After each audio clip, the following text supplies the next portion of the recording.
আজকে আমি যে বিষয়টা নিয়ে আলোচনা করব সেটা হচ্ছে যারা এবছর এসএসসি পরীক্ষার মধ্যে আহ, 5 পেয়েছে, জিপিএ 5 পেয়েছে, তারা যে স্কলারশিপটি পাবে ডাচ বাংলা ব্যাংকের কাছ থেকে সে বিষয়ে।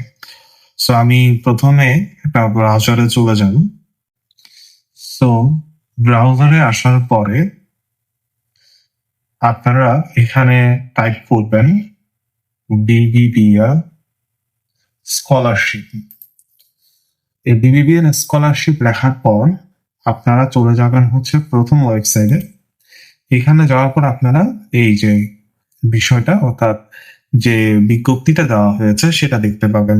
আমি আগামীকালকে কিভাবে আপনারা অ্যাপ্লাই করবেন যারা এলিজিবল তাদের বিষয়টা আমি তুলে ধরবো একটা অ্যাপ্লিকেশন করার মাধ্যমে। সো আপনারা প্রথমে দেখতে পাচ্ছেন যে আমি আজকে বিস্তারিত আলোচনা করব এই পুরো বিজ্ঞপ্তিটি, বুঝতে পারবেন কারা আসলে অ্যাপ্লাই করতে পারবেন। সো এখানে আপনারা দেখতে পাচ্ছেন যে যারা হচ্ছে 2026 সালের এসএসসি তে উত্তীর্ণ হয়েছে মেধাবী শিক্ষার্থী, তারাই মূলত এটা এই অনলাইন ভিত্তির জন্য দরখাস্ত করতে পারবেন। এখানে দেখা যাচ্ছে যে শিক্ষা স্তর হচ্ছে এসএসসি।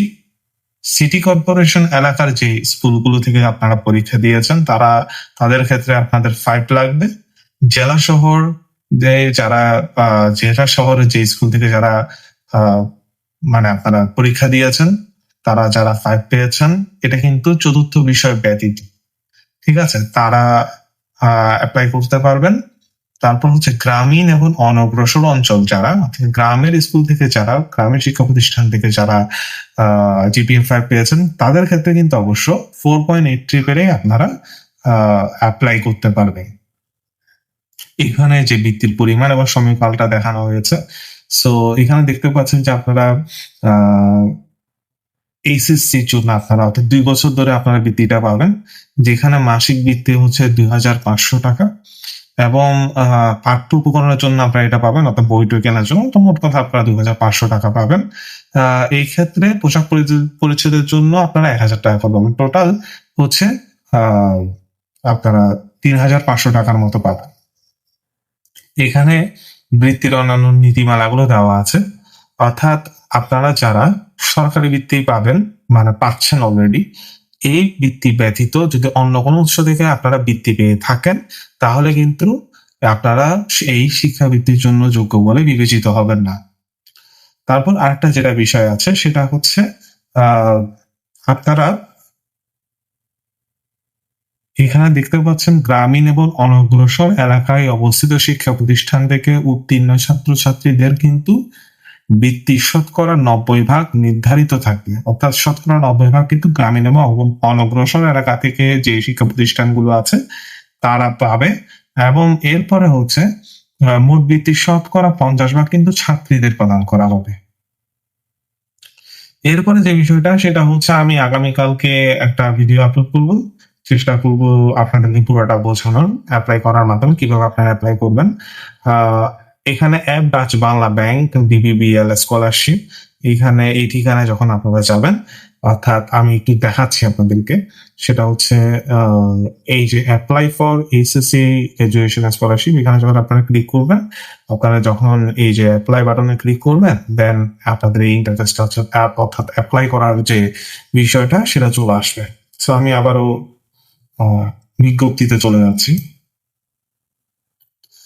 তো এরপরে হচ্ছে আপনাদের কিছু সংযুক্তি দিতে হবে এখানে, সেটা হচ্ছে আবেদনকারী পাসপোর্ট সাইজের রঙিন ছবির স্ক্যান কপি, আপনাদের মানে রিসেন্ট যারা আবেদন করছে অর্থাৎ স্টুডেন্টদের পাসপোর্ট সাইজের রঙিন ছবি লাগবে, আবেদনকারীর পিতা মাতার পাসপোর্ট সাইজের রঙিন ছবি, আপনার বাবা মায়ের অর্থাৎ স্টুডেন্টের বাবা মায়ের পাসপোর্ট সাইজের রঙিন ছবি, তারপর হচ্ছে এসএসসি এবং মানে অর্থাৎ এসএসসি নম্বর পত্রটা, এখানে নম্বর পত্র বলতে আপনারা অনলাইন কপিটা কিন্তু দিতে পারেন, যেহেতু আপনাদের হয়তো অনেকেরই নম্বর পত্র এখন সরাসরি চলে আসার সুযোগ নাই, তারপর আপনারা আপনাদের স্কুলে একবার যোগাযোগ করে দেখবেন বিষয়টা।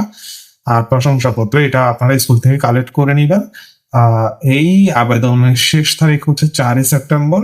চেষ্টা করবেন সময় হাতে রেখে আবেদন করার।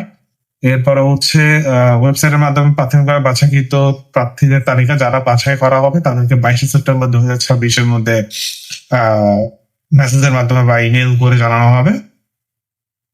এরপরে হচ্ছে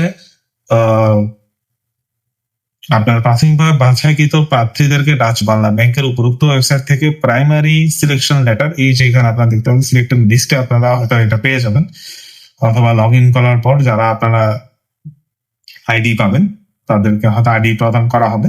সেক্ষেত্রে সেটা আমি পরবর্তীতে ভিডিওতে জানিয়ে দেওয়া হবে।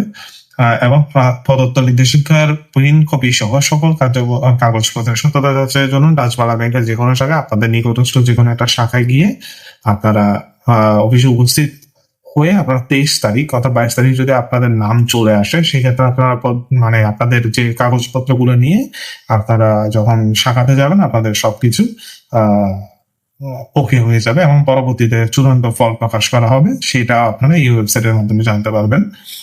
আর সরাসরি ডাকযোগে কুরিয়ার যোগে কোনো আবেদন গ্রহণযোগ্য হবে না। এটা মূলত ডাচ বাংলা ব্যাংকের প্রতি বছরই এটা করে থাকে যারা মেধাবী শিক্ষার্থী।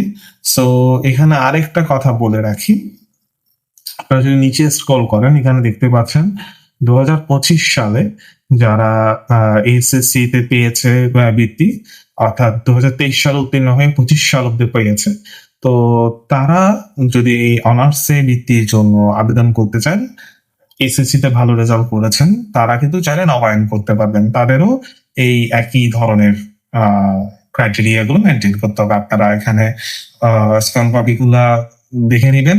আর কিভাবে আবেদন করতে হবে সেই রিলেটেড প্রশ্ন যদি থাকে আমাকে কমেন্টে জানাবেন। আমি আগামীকালকে কিভাবে আবেদন করতে হয় আবেদন প্রক্রিয়াটা দেখাবো। সকলকে ধন্যবাদ, আর আমার সাথেই থাকবেন। ধন্যবাদ।